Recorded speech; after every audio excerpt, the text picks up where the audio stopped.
Welcome back to Tea with Miss P as we read our new book that we started yesterday by the same author as Matilda. Our book, remember, is James and the Giant's Peach. Yesterday we read chapters 1 through 6. These chapters are a lot shorter, so we're going to go through a lot more chapters. The book's also a little bit smaller than Matilda, so I hope to finish this in just 1 week.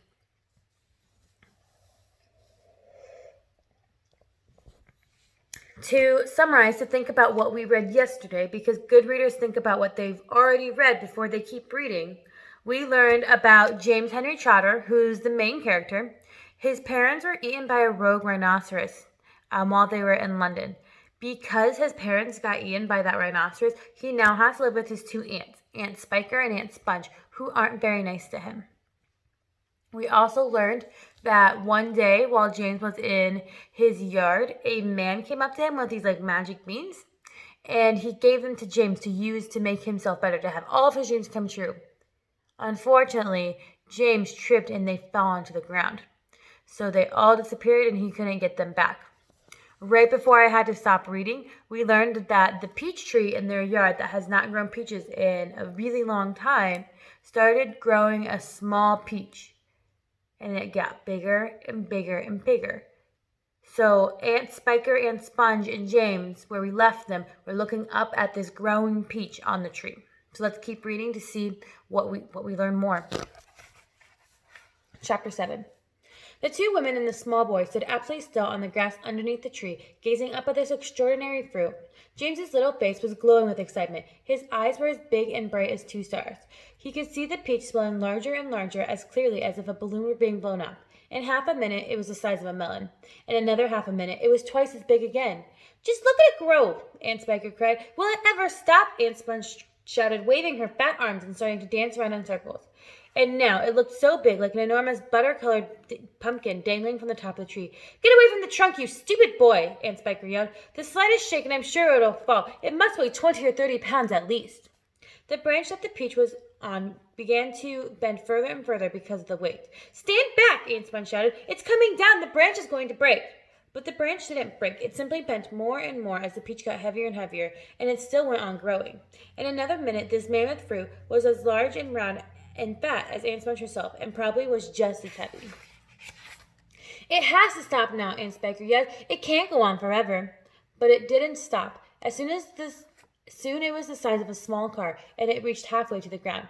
Both the aunts were now hopping around and around the tree, clapping their hands and shouting all sorts of silly things with excitement. "Hallelujah!" Aunt Spiker shouted. "What a peach! What a peach! Terrifico!" Aunt Sponge cried out. "Magnifico! Splendifico! What a meal!" "It's still growing! I know! As for James, he was so spellbound by the whole thing that he could only stand and stare and murmur quietly to himself, "Oh, isn't it beautiful? It's the most beautiful thing I've ever seen." "Shut up, you little twerp!" Aunt Spiker snapped, happening to overhear him. "It's none of your business." "That's right," Aunt Sponge declared. "It's got nothing to do with with you whatsoever, so keep out of it." "Look," Aunt Spiker shouted. "It's growing faster than ever now. It's speeding up. I see it, Spiker. I do. Bigger and bigger the peach grew, bigger and bigger and bigger. Then at last, when it had become nearly as tall as the tree that it was growing on, and as tall and wide, in fact, as a small house, the bottom part of it gently touched the ground, and there it rested.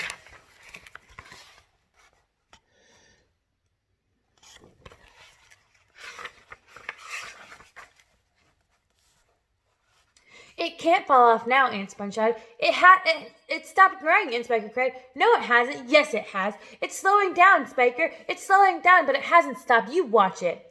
There was a pause. "It has now. I believe you're right. Do you think it's safe to touch it?" "I don't know. We'd better be careful."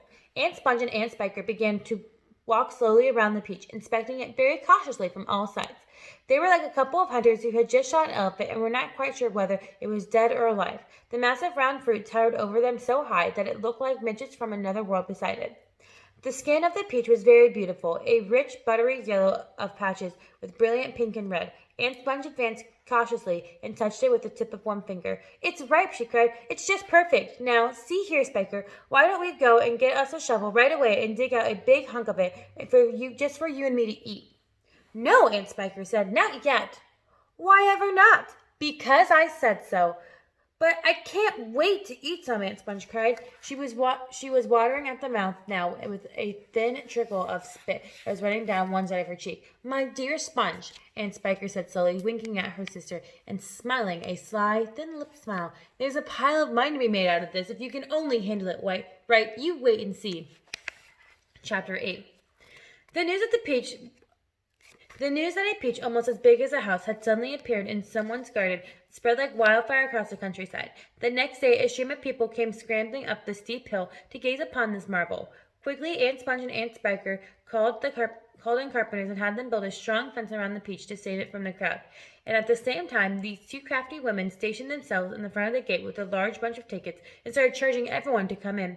Roll up, Aunt Spiker yelled. Only 1 shilling to see the great giant peach. Half price for children under 6 weeks old, Aunt Sponge shouted. One at a time, please. Don't push. You're all going to get in. Hey, you, come back there. You haven't paid yet. By lunchtime, the whole place was seething with a mass of men, women, and children, all pushing and shoving to get a glimpse of this miraculous fruit. Helicopters were landing like wasps all over the hill, and out them poured swarms of news reporters, cameramen, and men from television companies. It'll cost you double to bring in a camera, Aunt Spiker shouted. All right, they answered. We don't care. The money came rolling into the pockets of the two greedy ants. But while all this excitement was going on outside, poor James was forced to stay locked in his bedroom, peeping through the bars of his windows at the crowds below. This disgusting little brute will only get in the way if we let him wander about, Aunt Spiker said early that morning. Oh, please, he had begged. If I haven't met any other children for years and years, and there are going to be lots of them down there for me to play, and perhaps I could help you with the tickets. Cut it out, Aunt Sponge snapped. Your Aunt Spiker and I are about to become millionaires, and the last thing we want is the likes of you messing things up and getting in the way. Later on, in the evening of the first day, the people came and the people went home. The aunts unlocked James's door and ordered him to go outside and pick up banana skins, orange peels, and bits of paper that the crowd had left behind. Could I please have something to eat first? He asked. I haven't had anything all day. No, they shouted, kicking him out the door. We're too busy making food. We're too busy to make food. We're counting our money. But it's dark, cried James. Get out, they yelled, and stay out until you've cleaned up all that mess. The door slammed, the key turned in the lock. Chapter 9.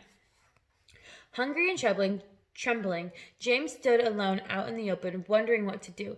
The night was all around him now, and high overhead a wild white moon was riding the sky. There was not a sound, not a movement anywhere. Most people, especially small children, are often quite scared of being outdoors alone in the moonlight, especially everything is so deadly quiet, and the shadows are so long and black, and they keep turning into strange shapes that seem to move as you look at them, and the slightest snap of a twig makes you jump. James felt exactly like that now. He stared straight ahead with large, frightened eyes, hardly daring to breathe. Not far away in the middle of the garden, he could see the giant peach towering over everything else. Surely it was even bigger tonight than it was before. And what a dazzling sight it was. The moonlight was shining and glinting on its great curving sides, turning them into crystal and silver. It looked like a tremendous silver ball lying there in the grass, silent, mysterious, and wonderful. And then, all at once, little shivers of excitement started running over the skin of James's back. Something else, he told himself, something stranger than ever this time, is about to happen to me again soon. He was sure of it. He could feel it coming. He looked around him, wondering what on earth it was going to be. The garden lay soft and silver in the moonlight. The grass was wet with dew, and a million dewdrops were sparkling and twinkling like diamonds around his feet. And now suddenly the whole garden seemed to be alive with magic. Almost without knowing what he was doing, as though drawn by some powerful magnet, James Henry Trotter started walking slowly toward the giant peach. He climbed over the fence that surrounded it and stood directly beneath it, staring up at its great bulging sides. He put out a hand and touched it gently with the tip of one finger. He felt it soft and warm and slightly furry, like the skin of a baby mouse. He moved a step closer and rubbed his cheek against the soft skin, and then suddenly, while he was doing this, he happened to notice right beside him and below him, close to the ground, there was a hole in the side of the peach. Chapter 10. It was quite a large hole, the sort of thing an animal about the size of a fox might have made.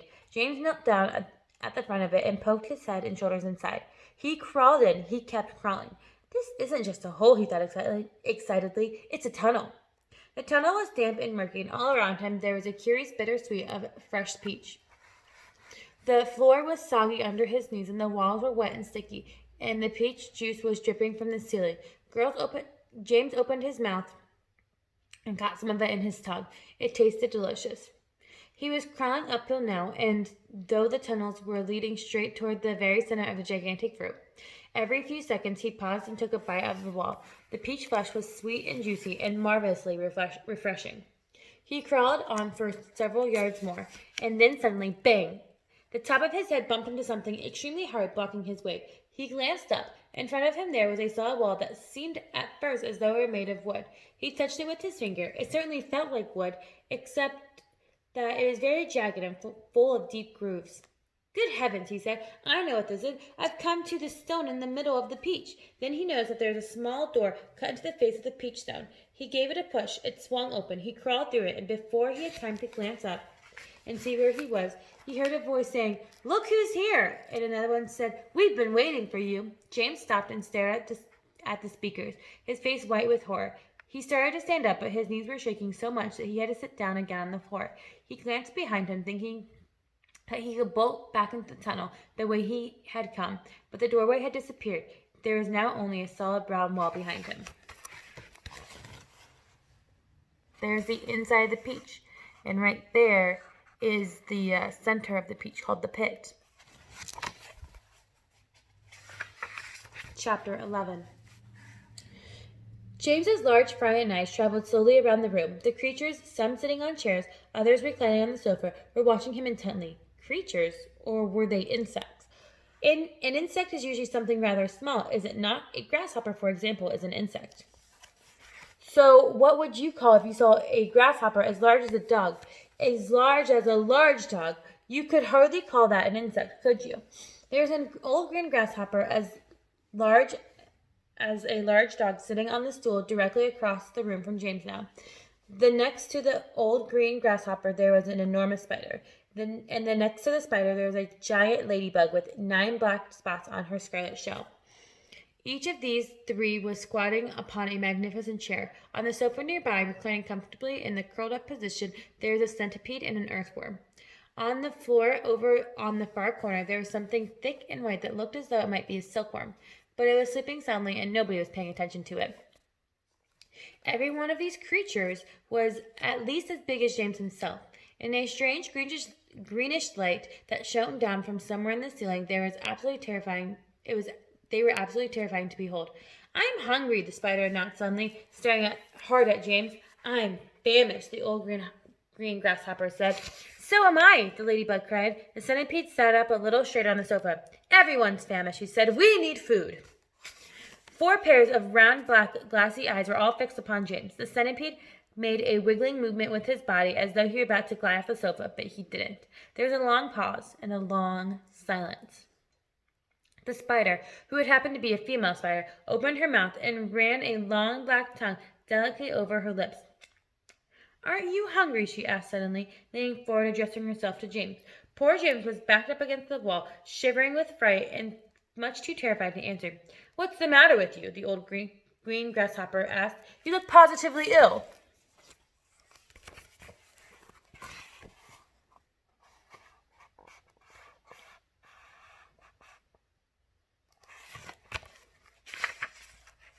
"He looks as though he's going to faint," the centipede said. "Oh, my goodness, you poor thing," the ladybug cried. "I do believe it's him that I do believe he thinks it's him we're wanting to eat."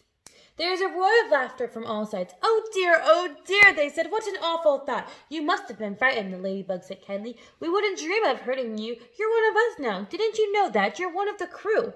We're all in the same boat. We've been waiting for you all day long," the old green grasshopper said. "We thought you were never going to turn up, but I'm glad that you made it." "So cheer up, my boy, cheer up," the centipede said. "And meanwhile, I wish you'd come over here and give me a hand with these boots. It'll take me hours to get them all off by myself." Chapter 12. James decided that this was most certainly not the time to be disagreeable, so he crossed the room where the centipede was sitting and knelt down beside him. "Thank you so much," the centipede said. "You are very much kind."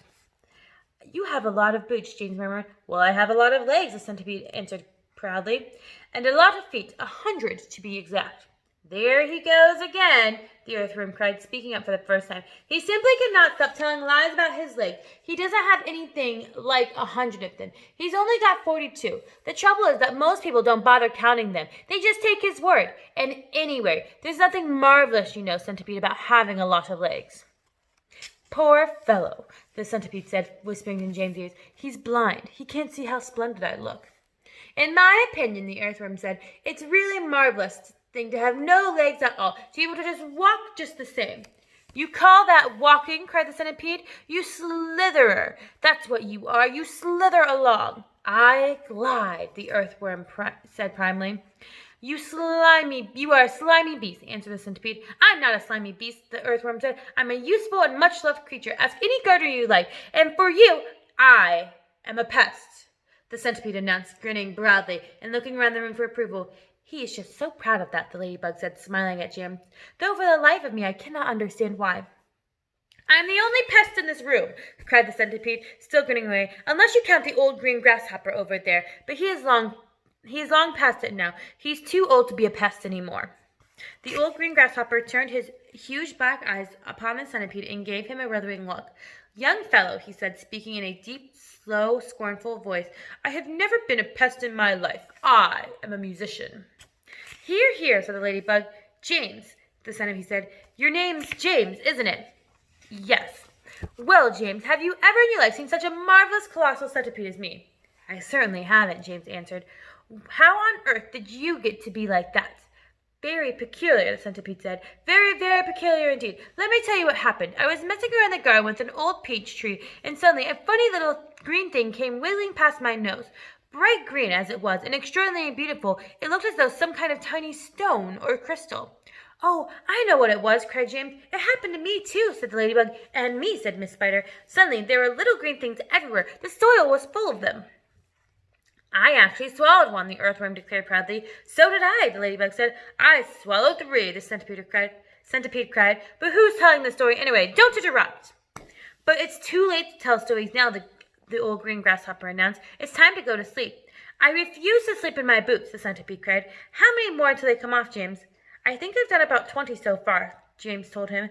That leaves 80 or so to go, the centipede said. 22, not 80, shrieked the earthworm. He's lying again. The centipede roared with laughter. Stop pulling on the earthworm's leg, the ladybug said. This centipede was so hysterical. Pulling his leg, he said, wiggling with glee and pointing at the earthworm. Which leg am I to pull? You tell me that.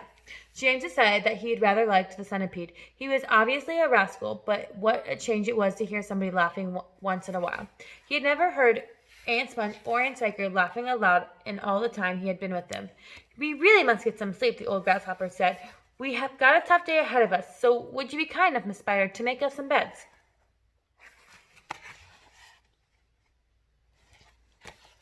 Chapter 13. A few minutes later, Miss Spider had made the first bed. It was hanging from the ceiling, suspended by a rope of threads that at either end that looked actually more like a hammock than a bed. But it was a magnificent affair, and the stuff that had made it shimmered like silk in the pale light. I do hope that you find it comfortable, Miss Spider said to the old green grasshopper. I made it as soft and silky as I possibly could. I spun it with gossamer. It's much more quality thread than I use for my own web. Thank you, my dear lady, the old green grasshopper said, climbing into the hammock. Ah, this is just what I needed. Good night, everybody, good night.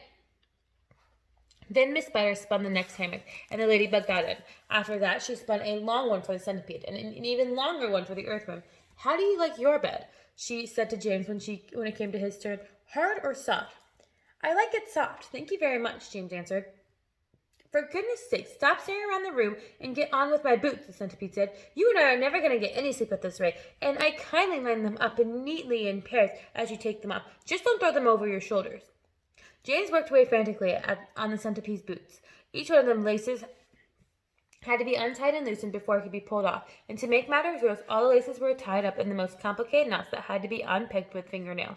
It was just awful. It took about 2 hours, and by the time James had pulled off the last boot of of all and lined them up on the floor, 21 pairs altogether. The centipede was fast asleep. Wake up, centipede, whispered James, giving him a gentle dig in the stomach. It's time for bed. Thank you, my dear child, the centipede said, opening his eyes. But then he got down off the sofa and ambled across the room, crawled into his hammock. James got into his own hammock, and oh, how soft and comfortable it was compared to the bare boards that his aunts always made him sleep on at home. Lights out, the centipede said drowsily. Nothing happened. Turn out the lights, he called, raising his voice. James glanced around the room, wondering which of the others he might be talking to. But they were all asleep. The old green grasshopper was snoring loudly through his nose. The ladybug was making a whistling noise as she breathed. And the earthworm was coiled up like a spring at one end of the hammock, wheezing and blowing through his open mouth. And as for Miss Spider, she had made a lovely web for herself across one corner of the room. James could see, crouching right in the very center of it, mumbling softly in his dreams. I said, turn out the light, shouted the centipede angrily. Are you talking to me? James asked. Of course I'm not talking to you. You fool, the centipede answered. That crazy glowworm has gone to sleep with her light on. For the first time since entering the room, James glanced up at the ceiling, and there he saw the most extraordinary sight, something that looked like a gigantic fly without wings. It was at least 3 feet long, and was standing upside down upon its 6 legs in the middle of the ceiling, and the tail end of the creature seemed to be literally on fire. A brilliant greenish light that was bright as an electric bulb was shining out of the tail, and lighting up the whole room. Is that a glowworm? Asked James, staring at the light. It doesn't look like a worm of any sort to me. It looks like Of course it's a glowworm, the centipede answered. At least that's what she calls herself. Although, actually, you're quite right. She really isn't a worm at all. Glowworms are not ever really worms. They're simply lady fireflies without wings. Wake up, you lazy beast! But the glowworm didn't stir, so the centipede reached out of its hammock and picked up one of its boots from the floor. Put out the wretched light, he shouted, hurling the boot up at the ceiling. The glowworm slowly opened one eye and stared at the centipede. You don't need to be rude, she said coldly. All in good time. Come on, shouted the centipede. I'll put you out for it.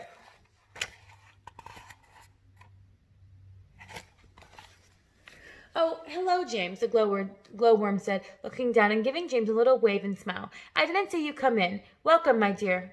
Welcome and good night. Then click, the lights went out. James Henry Trotter lay there in the darkness with his eyes wide open, listening to the strange noises that the creatures were all making around him, and wondering what on earth was going to happen to him in the morning. Already he was beginning to like his new friends very much. They were not nearly as terrible as they looked. In fact, they really weren't terrible at all. They seemed extremely kind and helpful in spite of all the shouting and arguing that went on between them. Good night, old green grasshopper, he whispered. Good night, Ladybug. Good night, Miss Spider. But before he could go through all of them, he had fallen asleep. Chapter 14.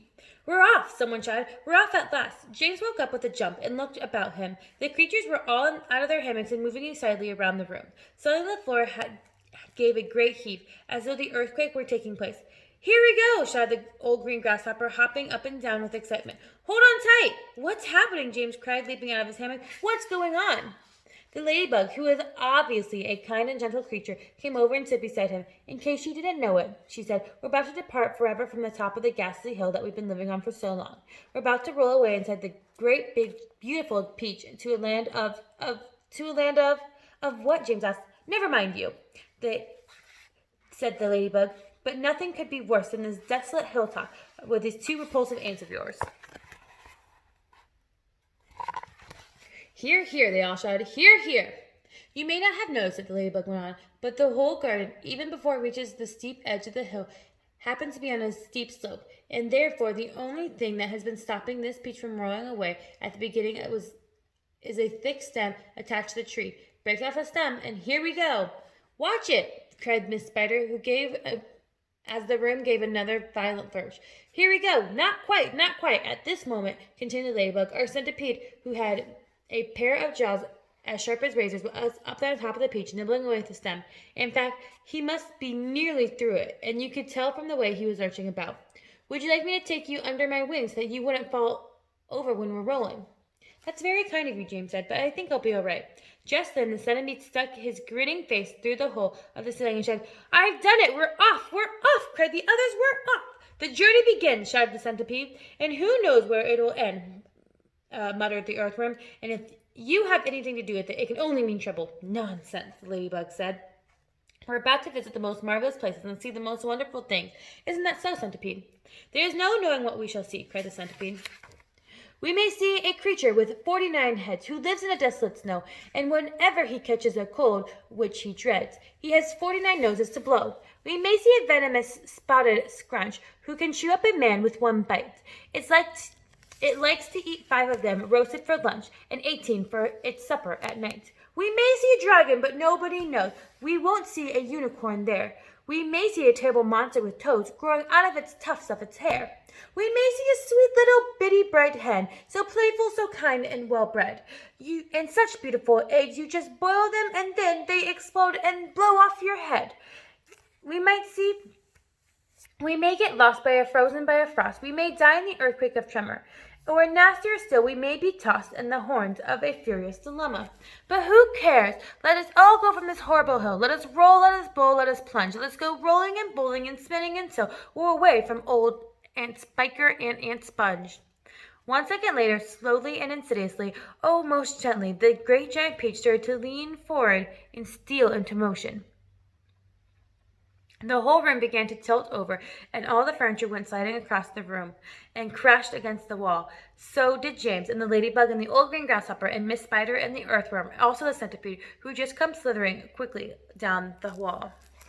All right, that's all we have time for today. So right now, the Peach is rolling down the hill. I want you guys to think, and I want you to predict, what do you think is going to happen next? The Peach, with James and all the creatures inside of it, are rolling and rolling. What's going to happen next? Come back tomorrow to read more to find out what happens. Bye!